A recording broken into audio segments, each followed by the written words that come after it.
Hi everyone, today I thought I'd do a watercolor painting demo for you of a rather crowded landscape scene. This is actually the view of the city of Exeter, which is where I live in the UK.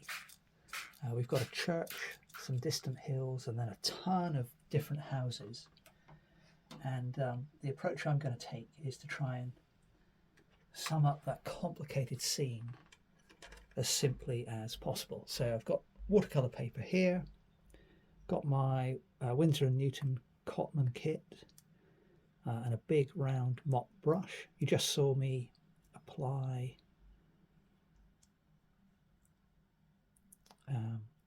some water with the spray bottle to the paper, and now I'm just mixing up a little bit of ultramarine blue in the lid of this little kit, and we're going to begin by applying a very pale wash.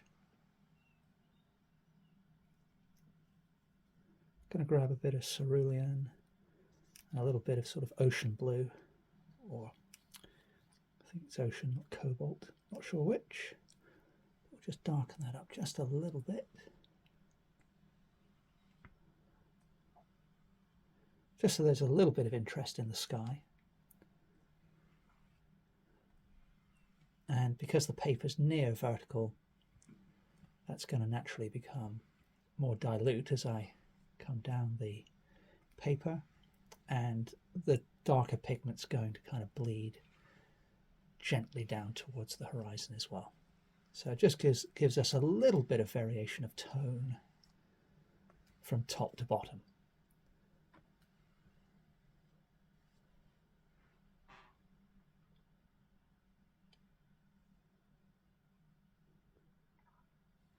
Now into that sky, I'm going to pick up some of this alizarin crimson from a previous painting, and a little bit of, I think that's cobalt blue, I'm not sure. Just give me a slightly darker tone, a little bit of variation. There's a bit of burnt umber there from a previous painting as well. We'll pop some of that in. So it's a little bit darker and a little bit grayer.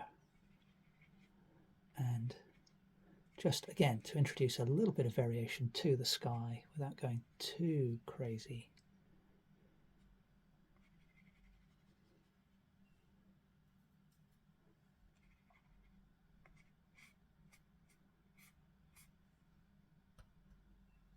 Bit of sand in there from trips to the beach, but there we go. So got a little bit of variation in the sky now, but I've kept it very simple. Now we've got these distant hills, so I need to pop those in there. Now they're not that far away, but they're far enough away that they're going to form the background of the scene. So I'm grabbing some bottle green, a bit of the burnt umber, a bit of the ocean blue. Got a bit too much water in the lid here, but a little bit of cad red going in there as well that was left on the lid. And to begin with, what I'm going to do is just put in a distant horizon line. Now I'm not overly interested in copying this scene exactly. I just want to grab or capture the main features. So in terms of my painting though, what I do want is a horizon line which is somewhat wobbly, so that we get the hills in there. So very pale applications of paint at the moment, but that's okay. At this stage in the painting, we want things to be not overly defined, and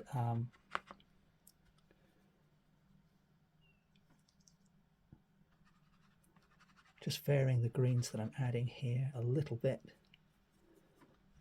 just creating a mix of colours so that we've got some distinction between the sky and the land. And I'm adding more or less, whichever green my brush hits first as we work our way down the painting. Varying my brush strokes, we'll put a little bit more blue into the mix to make things pop, even a bit of red, so that we've just got some slightly stronger colours in the foreground. And there are some red buildings in the foreground, so we'll put some red down here as well.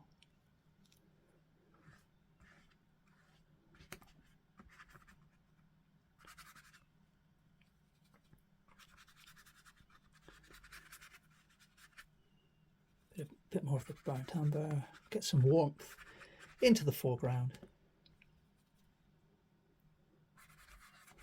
without worrying about drawing a single building or anything of that nature.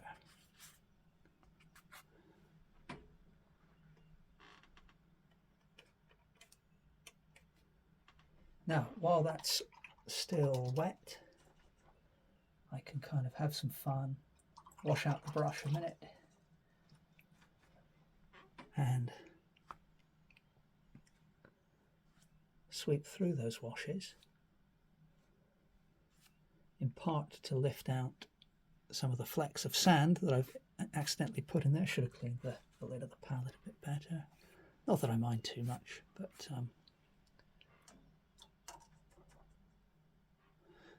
most of this is going to get covered up anyway. But the other reason for flicking a clean brush through is it's just going to introduce some random highlights within those washes, and hopefully some interesting paint mixing effects as well.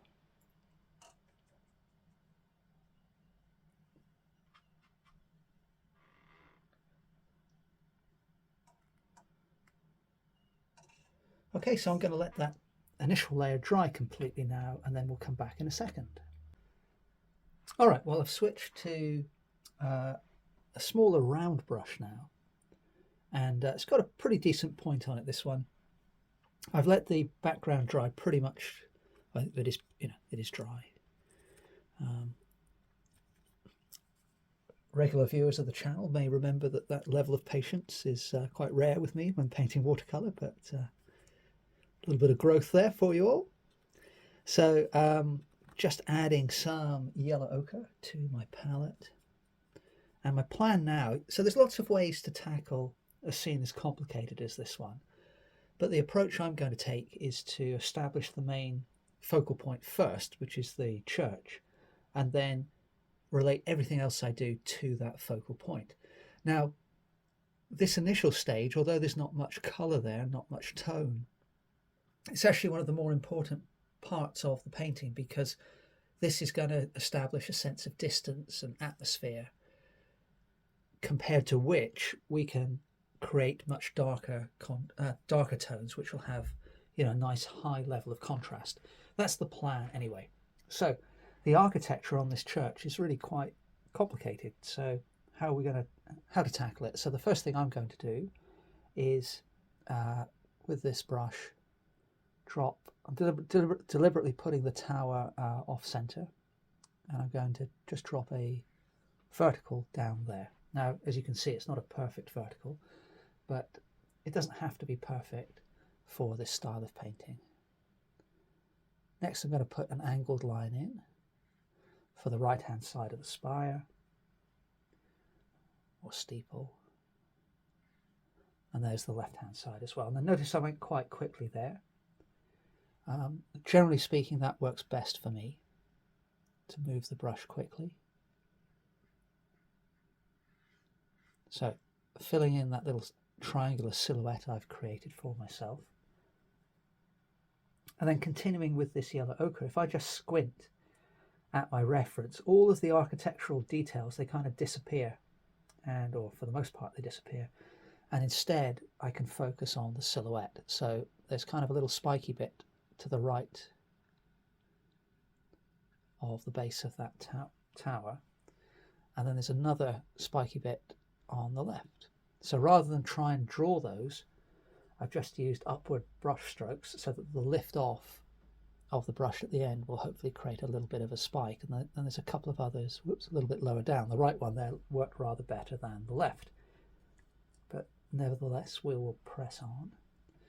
Now the tower becomes square in cross section as we go down, so I can just continue with my yellow ochre. Let's just get a little bit more water on the brush here.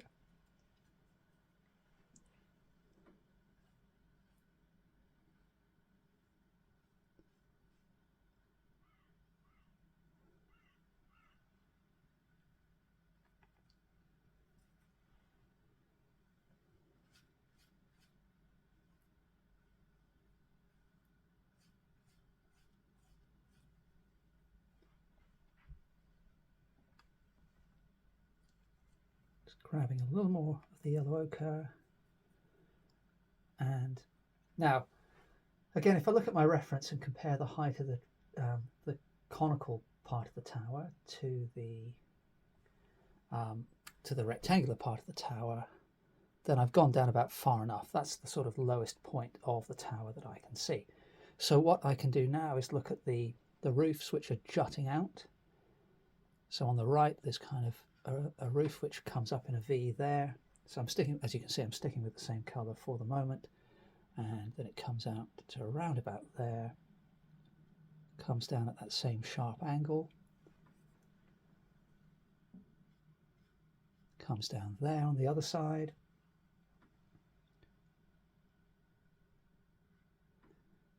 Some indication of the walls.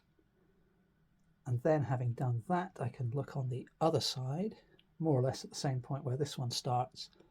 There's another one coming up there. Now, from this angle at least, that roof doesn't come out quite as far from the tower. And in fact, I could do with moving that over there and perhaps barely having that peek out from the left-hand edge of the tower silhouette. And then in addition to that, there's another longer roof, kind of a side view, which comes across here. Get my line reasonably right. Drops down.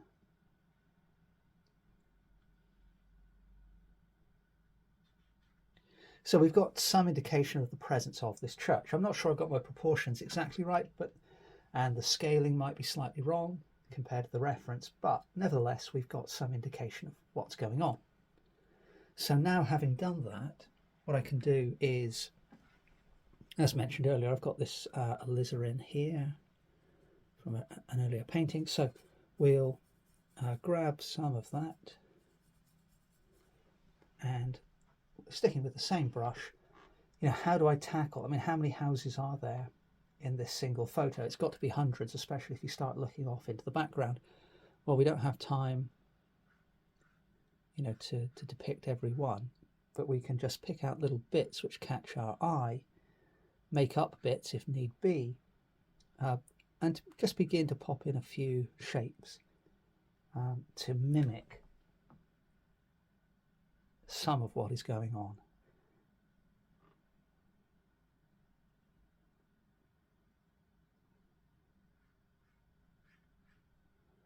So there's a long row of terraced houses. That line there was a bit too steep, but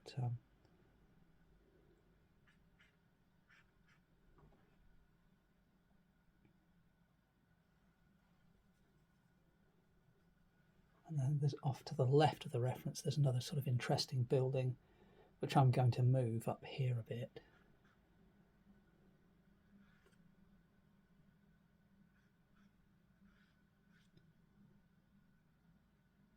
And then there's some awesome other ones here.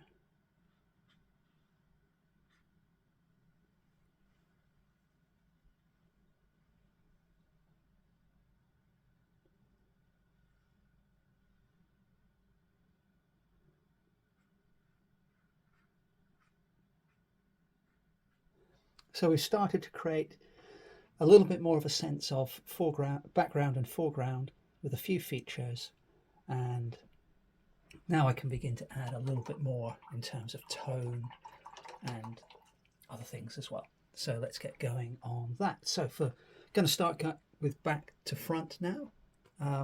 Got this very pale distant hill there, and that's okay. I'm going to just grab a little bit of cerulean blue here, if I can get that to work, to loosen up.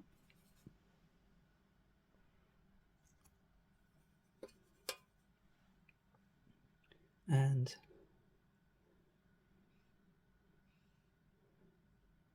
just put in some very soft and gentle tree-lined hedges off on the distant hills and along the horizon.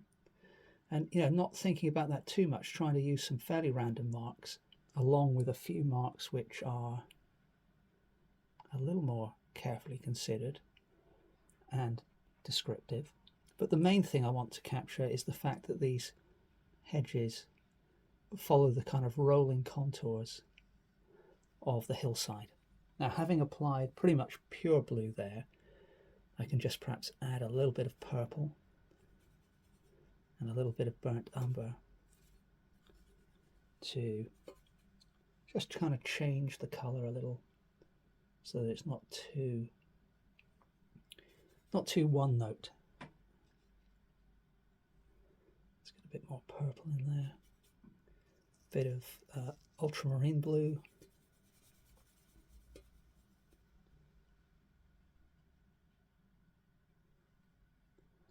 and then over on this side things are a little bit darker.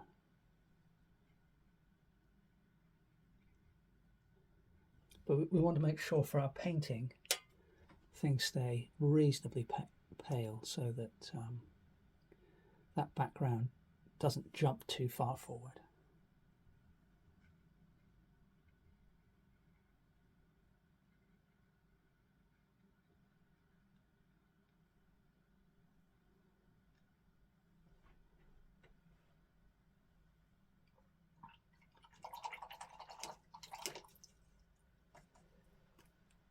Now grab some green and mix that into a combination of what we have left on the palette.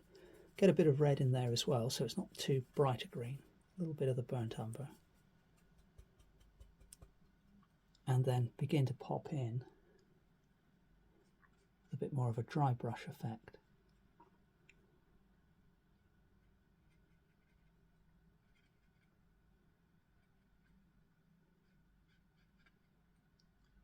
Some tree-like marks, and again we've got to vary things a bit with colour, so grab some yellow,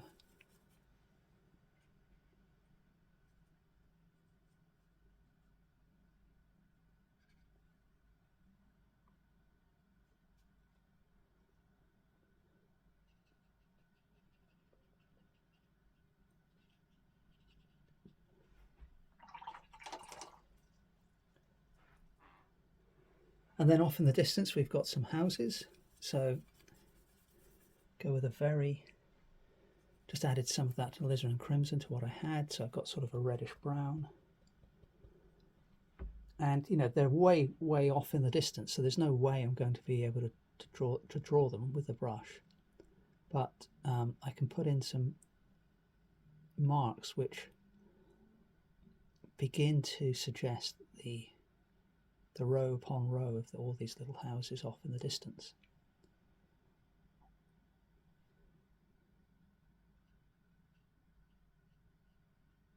So I'll keep these marks a little more regular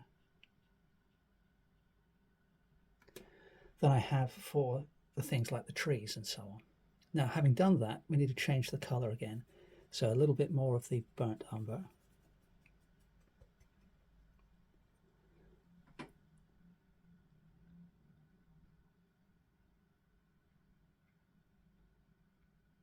We'll take those little rows of houses off in behind the trees. Now, you know, things are looking quite childlike really in terms of my depiction, but the hope is if I add more tone and detail and drama to the foreground, that's all going to disappear off into the distance. Now, having done that, we can then decide, well, perhaps we can be a bit more expressive rather than all these little marks and just kind of sweep across there like this and see how that works with the side of the brush. Get a bit more paint on there.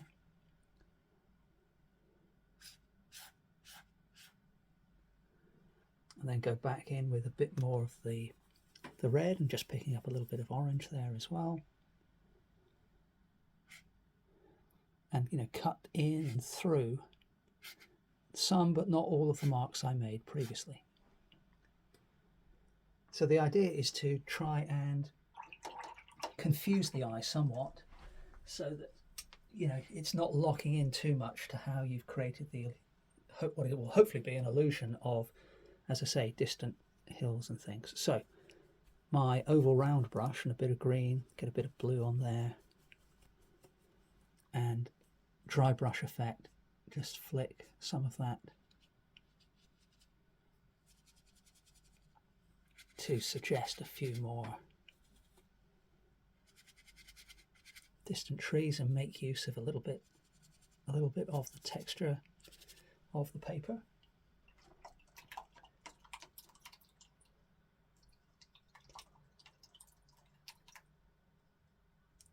So having done that, now let's go back to the big round mop brush and have a bit more fun with the cathedral.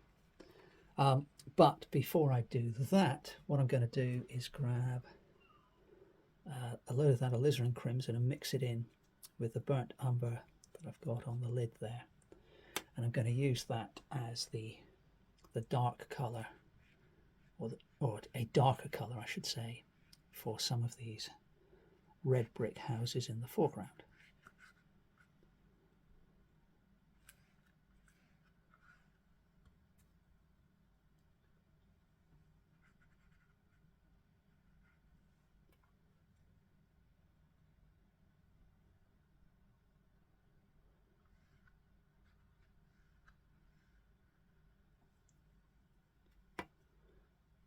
Grab a bit more of the orange.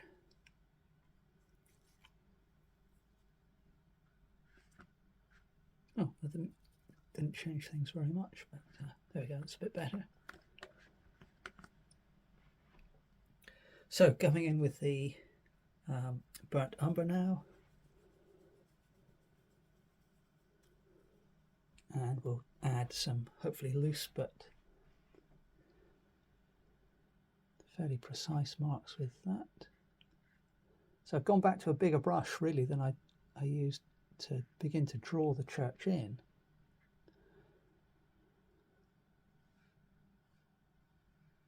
Now if I end up getting cauliflowers within these patches of tone that I'm adding, I don't mind too much. I think that generally adds something to a watercolour painting, but if it's something you want to avoid, then you can always just wait until the underlayer is completely dry, and generally speaking that will help you avoid that problem. I want to get a bit more yellow in there I think than what I've currently got, so let's just grab some lemon yellow.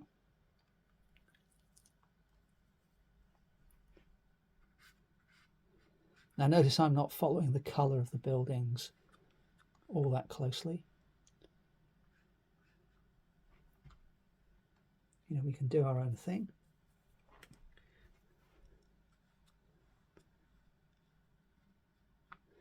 Now while that latest application of paint is still wet, I'm going to grab some of that burnt umber that I've got there on the lid, work that into my brush, and then again squinting, I'm definitely not going to try and draw every window exactly, but I can put in a few marks to hint at their presence. Now I'd rather hope that was going to come out a little bit darker than it has, so I'm going to have another go, just grabbing some blue now and mixing that in with the burnt umber, and let's have another crack at that and see what we get.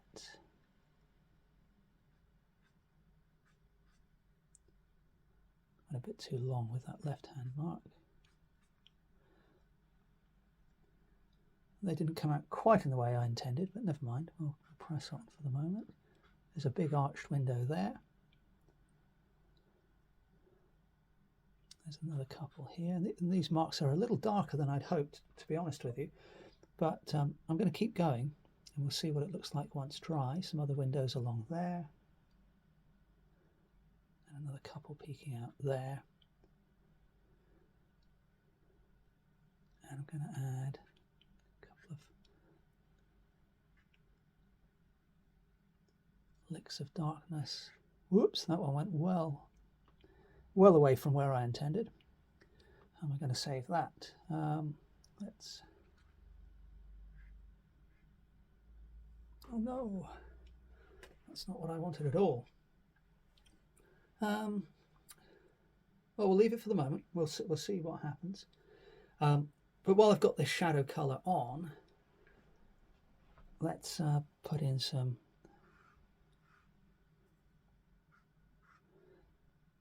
shadows into the still wet paint elsewhere.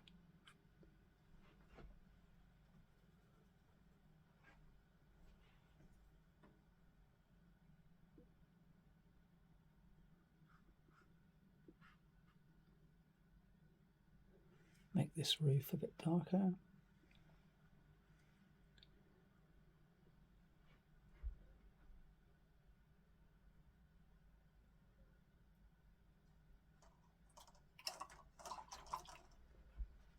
Come in with, let's grab some of this red and a bit of this blue, get a bit of purple going.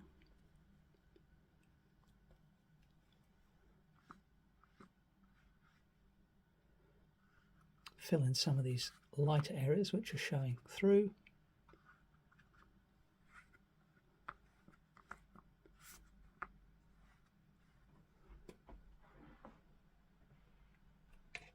But hopefully you can begin to see that that's beginning to establish a little bit of depth now.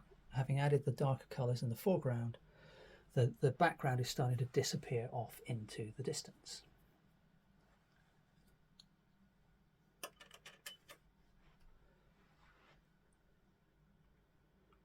Now the rooftops, for the most part, are not particularly interesting grey, so I'm going to play around with the colours of those a little bit. So just grabbing some of the ocean blue, or cobalt blue, I'm not sure which, and let's make this roof a nice blue. I'm a bit wayward there with my colour again. So just washing out the brush. And not enough apparently, so let's try and save some of that with paper towel. There we go, that's good, close enough.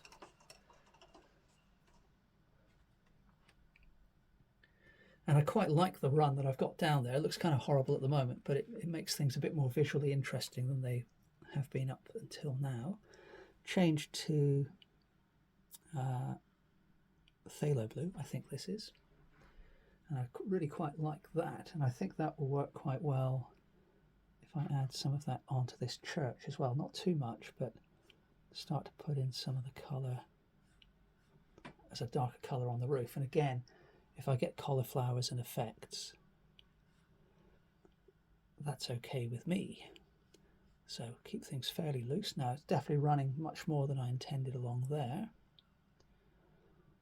But I don't actually mind the effect, and it's kind of formed a little bead there. Whoops, so that wasn't, I meant to catch that, but we'll keep most of that roof of the house in the foreground bright and white for the moment. But I quite like the effects I've got there. Make those windows a little longer.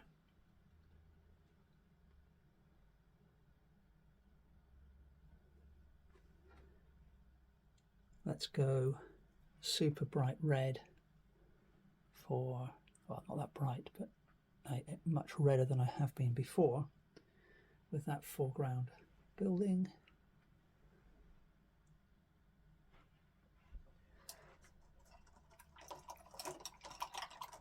Again, just washing out the brush, switching back to my smaller brush now,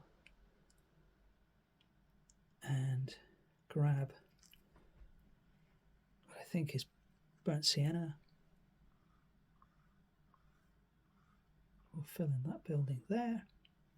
And so things are looking a little messy at the moment, but what I'm going to do is let that dry. And the kind of the mess is intentional, by the way. I like all these effects and the kind of mixing that I've got. So I'm going to let that dry completely. But before I sort of walk away, I'm going to lift off that. I don't want that bead running down too far into that white roof. So we'll keep that as is.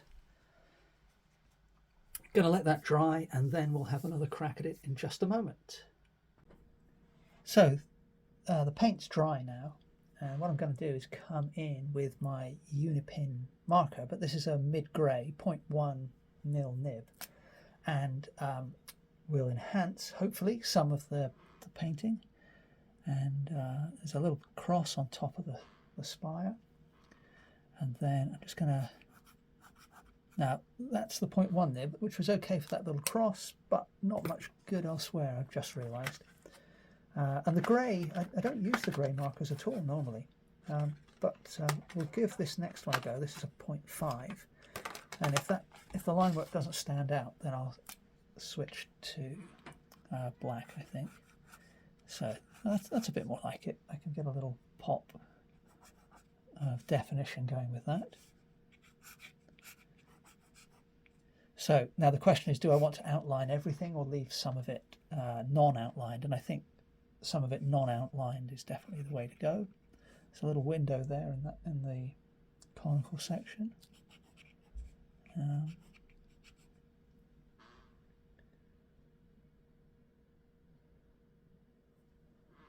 Then again, it's about being selective, I feel. So put little sort of triangular turrets on top of those two, but those other two I'm going to leave as they are. Now, at the base of the conical section are some archways with little windows in them, so we'll hint at those. And then as we come down to the more rectangular part of the tower, there's some kind of ornate stonework, which obviously I'm not going to draw exactly, but I can hint at by just putting some squiggles in there. And then for the windows, which I put in very loosely with the watercolor, I don't want to lose the watercolor entirely, but I can put some dark shadows in at the tops of those windows.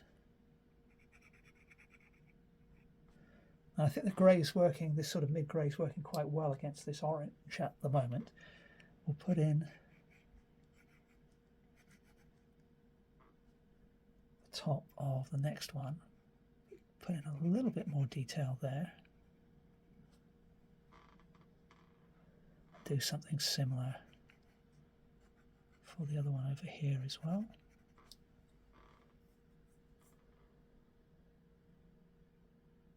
And then as we come down the tower, the bottoms of those windows, there's kind of a sloped bit which kind of angles up. So again, I don't want to fall into the trap of drawing every single aspect of the architecture, but by just adding little bits here and there, we can sort of capture the character of this building without, having to get every little detail in place. Then if we move across over here, another little cross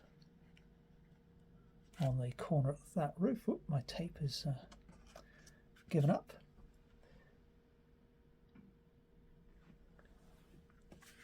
Let's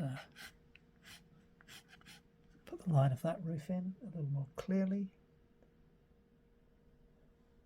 And we'll come down here.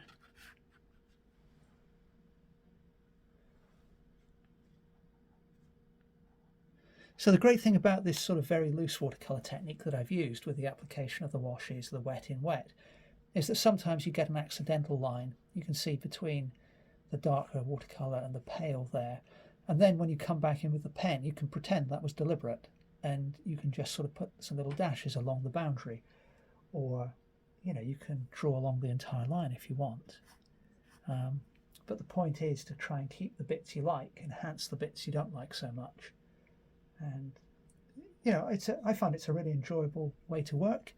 You get results you're not always expecting. There's some little windows along here, and every painting's truly unique as well. Because with the best will in the world, I wouldn't be able to replicate exactly what I've got. So I've just noticed that under the eave of this roof there are 3 little vents or windows or something. It's difficult to tell from the reference. This part of the roof has got kind of a lead strip which curves up onto the tower. So I quite like that little subtle detail. And then let me just adjust the camera a bit as I move. So again, we've got some windows here. Now these two have ended up kind of out of place. Oh no, they haven't. No, they haven't. They're okay. I was looking at the wrong bits. So again, I quite like the character of some of the washes I've got there. One of the things I did miss out though, well, they are a little out of place, but it's okay, was that circular window there. And then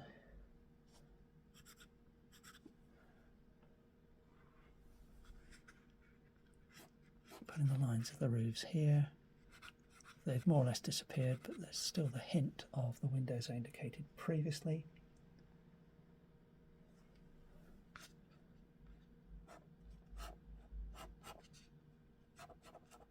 A bit more of a jagged line going along the roof there, and then the kind of hints at the windows I put along this wall have really sort of spread and kind of done their own thing, but I can just draw in the windows a little more precisely in terms of position. There are little roofs coming down here.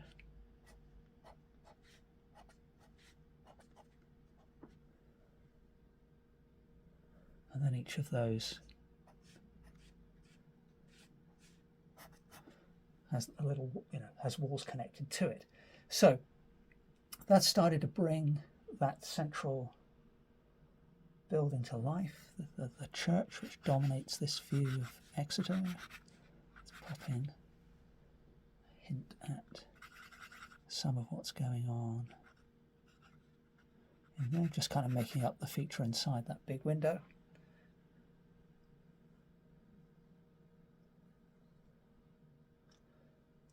And then the question is what to do with the rest of the buildings in the foreground. I think what I'm going to do is leave this house as it is. I quite like that one. I'm going to come in with my, oh, that's a pale grey, I don't want that one. So I've got a black uni-pin marker now. So I used 0.5mm grey here. I'm going to try black 0.3. Just come in very loose, as if it was, as if it was really the initial marks I was making in the drawing. A couple of roofs in the slope of the roof there. Lots of windows going down here.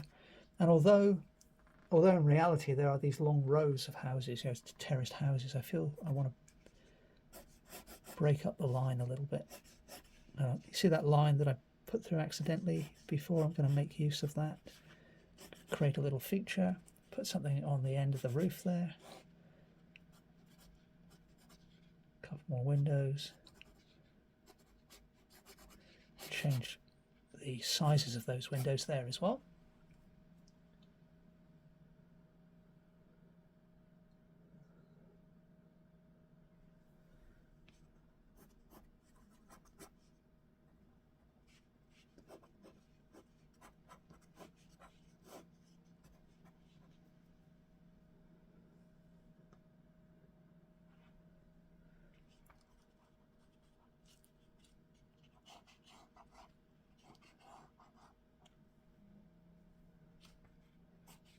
And this building on the left that I'm working on now, it's got some interesting architectural features, so we can include those.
Where I've got these patches of dry brush, I can just add some pen lines to those. I don't want to touch the very distant stuff, but